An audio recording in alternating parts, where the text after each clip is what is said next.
Towards the end of last season, I predicted in 6 months' time the world is going to change. Why did I say that? Because there will be competition in this segment where there currently isn't competition, and that is against the Tesla Model 3 and Tesla Model Y. However, what I neglected to share with you, there is going to be additional competition in a segment that currently has some competition, and that would be against the Tesla Model S and Model X. So today, you and I are going to look at the latest entry to that cage fight, which also happens to be the prettier of the two Audi e-trons.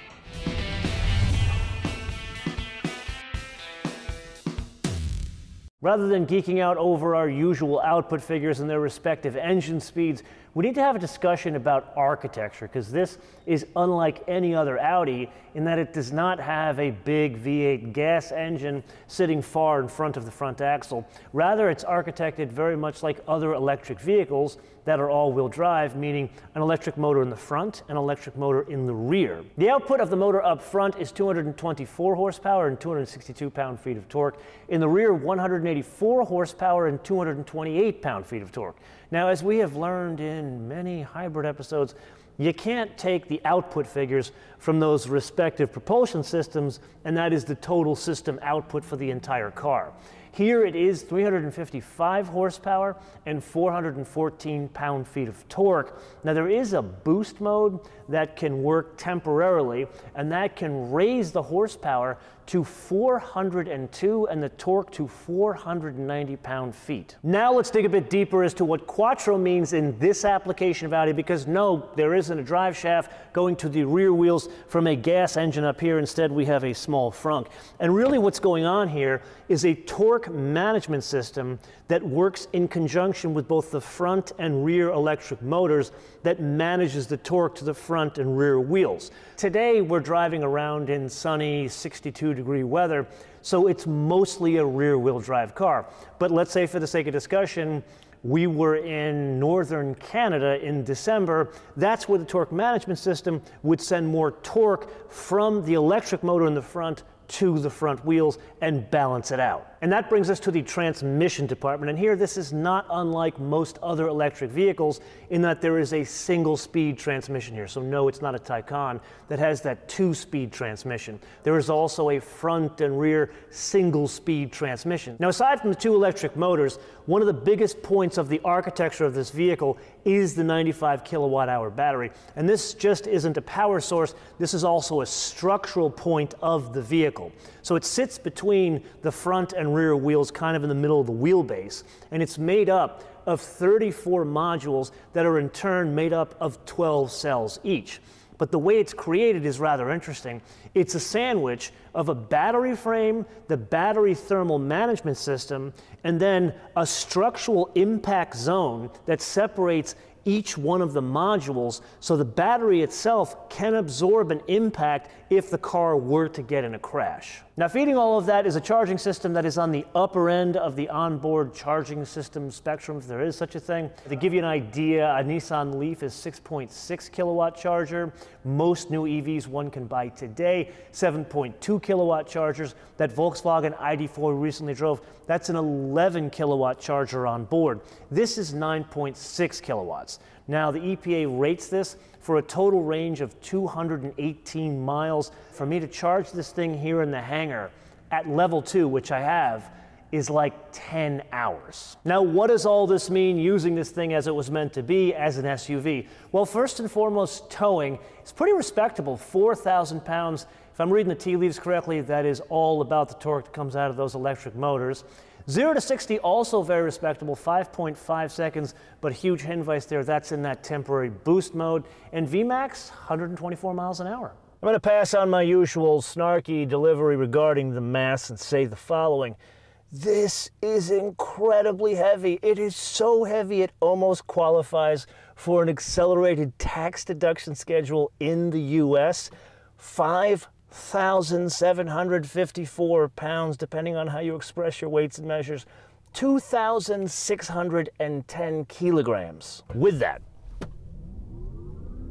Oh, That gets up and scoots. Yeah, you can feel the weight, but this thing is downright quick. Now, it would be wrong of me to say the power here is explosive. It's a completely different feeling. The power is relaxed. There's even power left in reserve for passing. So yes, it's an EV, but it's still very much an Audi. So let's discuss some of the learning that came from other Audi engineering, and that would be the underpinnings. Both the front and the rear are a multi-link setup. If you really want to be pedantic, it's 5 links. And then there's a multi-chamber air ride, both front and rear.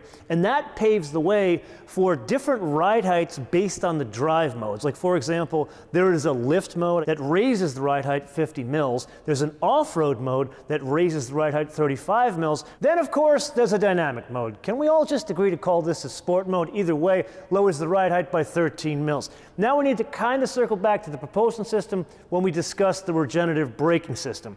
Up front, 14.8-inch diameter rotors.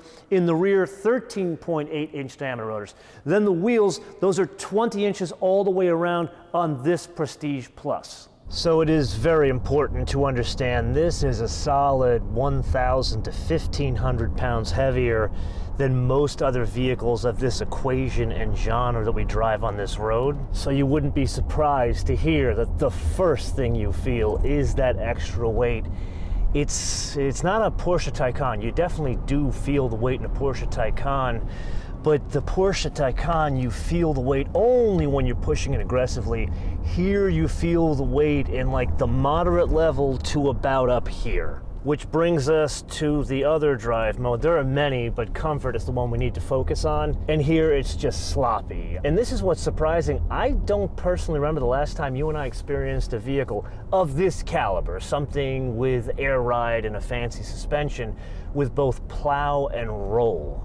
But ride quality, that's a different kettle of fish. Here, incredibly good, especially in dynamic mode. Like, for example, I went and sought out some broken pavement railroad crossings, and what's fascinating is it doesn't impact or jar the ride quality at all when you go and drive, even aggressively, over those situations. Design-wise, the most obvious thing going on here is the swoopy RSN that differentiates it from the box standard e-tron. Aside from that, there are a number of different moving parts going on here that relate to design. The first would be this color. It is terrible for this car because it hides all of the interesting design elements. Things like the bowed out fenders or the interesting lines that are under the C-pillar or even the change in the grille. This color hides all of that. Then the interior is by far the most successful aspect about this vehicle for a couple of things. The usual Audi bits, the way it's screwed together, it is something magnificent on the inside, especially with the satin finish wood. And then it has some unique elements, like the shifter. You look at that and you think it has this huge honking shifter. In reality, it's a unique design element because it's like a basket handle that doesn't connect all the way to the other end of the basket. Instead, it has a small satin finish button, and that is the shifter. Now, of course, the most successful element of the interior to me is the combination of some screens and some toggle switches, knobs, and real buttons. Me personally, I'd like to see a little bit less reliance on those screens, and there is a very simple reason for that. Where your finger goes is where your eye goes, and that has everything to do with safety. And that leads us to the most profound aspect about this design. You see, most people would look at this, no, not civilians, it would be broken car guys and gals like us, and say, that's one of those newfangled coupe SUV things that I do not understand. In reality, it's not. What it's trying to be is a replacement for like a D segment car, you know, like a Toyota Avalon or like an E-Class or a 5 Series. And that's why the wheelbase is identical to an E-Class or a 5 Series. What's changed is the height. The height is identical to a Porsche Cayenne, which is 9 inches taller than an E-Class or a 5 Series. So really what this thing is trying to do is to go to people who are intimidated by SUVs but don't want something as blah as a crossover. And believe it or not, enough of those people exist where I firmly believe that in about a year's time, you're gonna see a lot of these, and not just Audis. You're gonna see Audis, Mercedes, Lexus in 3 sizes. This is the medium size. We'll see it in small, and we'll see it in large as well. Two incredibly important aspects that impact a battery electric vehicle are steering and brakes. Steering here, unusually good, beautifully weighted, good feedback. This is one of the benefits of the Audi, to the dismay of the Tesla fanboys out there. And then there are the brakes. Again, good pedal modulation. Now, yes, when you get aggressively into braking situations, you do feel a little bit of the regen going on there, but most importantly, you do not feel that on-off switch sensation that plagues a lot of battery electric vehicles, and the overall braking system has good amount of power. As if the brakes were lifted from a German sports sedan. I wonder what. Yes, it is indeed that time again to play your favorite game, Mind the Options game, with today's contestant, a fully electric Audi. This one, the 2020 Audi e-tron Sportback Premium Plus, for a base price of $77,400. Now, I do need to give you a couple of points of comparison. The basic squareback e-tron is a base price of $65,900. Then there is a Sportback that is cheaper. That is not the Premium Plus, $69,100. The Premium Plus adds a couple of things: the factory moonroof, the Bang & Olufsen stereo system, and a couple of other trim bits on the interior, as well as some safety doodads. So there is something to be said for the over $8,000 difference. To that we add Typhoon Gray Metallic. We have already discussed, this is not the best color for this car. Either way, it's an additional $595. Then a black interior. Also, not a good choice for this car. I did look on the Audi configurator, and there's like a cognac and ivory two-tone interior that would pick up from that satin finish wood and make even this color pop, but there's this Navara blue with that cognac interior. That would be the way to go. I'd also like to see better wheel options. Then we add the rear side thorax airbag for $400, never can be too safe. And then the only other thing we add is the destination and handling, not von Deutschland, rather von Brussels, $995 for a total suggested retail price of $79,390. Okay, now that we understand all of that, I feel it important to connect both driving dynamics and ride quality. And yes, I have already told you this thing is not a Taycan. It's not trying to be a Taycan. Rather, it's trying to be a good conveyance for use around town. And I would argue if someone wanted to get really adventurous, long distance, and probably they would need to get into some flight planning modes. That said, perhaps this is subjective of me, but this thing comes across to me as something we don't experience a lot, because most cars we drive, they're either really comfortable or they're just crazy powerful. This, from the combined perspective of driving dynamics and ride quality, slots into a completely different vicinity, and that would be one that I would call relaxed.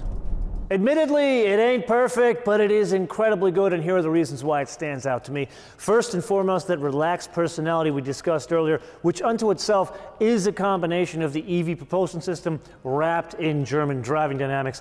And then there is the design. Yeah, the exterior is sort of handsome, but the interior is what this car is about. Absolutely stands out in the EV world. And then last but not least, something that is often overlooked in the EV world, and that is the build quality. This is screwed together the way a car should. That brings us to the wish list, and the elephant in the room would be the range. Now, the reality of the situation is 218 miles of range is more than enough for people that commute in North America or Europe. And there is a psychological block that just isn't enough, and most people want 300 miles of range. I personally would want it too, because I'd like to be able to take this thing to visit the family up in Oregon and not stop every 200 miles. And something tells me we really don't need to piss and moan about this, because I gotta believe Audi is already working on this, and they will have a longer range battery version of this car at some point. Which brings us to the second point on the wish list, and that is something that I don't know why is not already on this car, because it's already on the shelf for the Audi suspension system, and that would be that active roll stabilization system that we drove in the SQ7, the SQ8, and the RS6. Now granted, this is not an S or an R, but at 700 pounds, it needs that active roll stabilization. Can we please add that? And with that, is there anything else we need to add to the wish list? Let me know in the comments below or via our social media, Motoman TV, all one word, Motoman TV, all one word, Facebook, Twitter, and Instagram. Until I see you in the next episode, bis später.